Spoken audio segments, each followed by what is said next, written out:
সঠিকভাবে urine sample সংগ্রহ করার নিয়ম। সংক্রমণ এড়াতে প্রস্রাবের নমুনা দেওয়ার আগে হাত ও যৌনাঙ্গ ভালোভাবে পরিষ্কার করা খুবই জরুরি।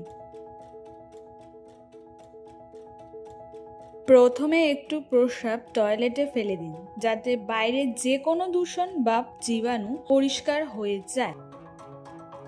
এরপর মাঝামাঝি অংশে প্রস্রাব পরিষ্কার কন্টেনারে সংগ্রহ করুন। যথেষ্ট পরিমাণ সংগ্রহ হয়ে গেলে কন্টেনার সরিয়ে ফেলুন। মেয়েদের জন্য বিশেষ সতর্কতা: মাসিক চলাকালীন ইউরিন স্যাম্পল না দেওয়াই ভালো, কারণ এতে পরীক্ষার ফলাফল প্রভাবিত হতে পারে। অ্যান্টিবায়োটিক নিয়ে সতর্ক থাকুন। স্যাম্পল দেওয়ার আগে অ্যান্টিবায়োটিক না খাওয়াই ভালো, তবে আপনি যদি আগে থেকেই অ্যান্টিবায়োটিক খেয়ে থাকেন তাহলে অবশ্যই আপনার ডাক্তার ও যিনি স্যাম্পল সংগ্রহ করছেন তাকে জানিয়ে দিন। এই নিয়মগুলি ঠিক মতন মানলে পরীক্ষার ফলাফল হবে নির্ভরযোগ্য। ধন্যবাদ।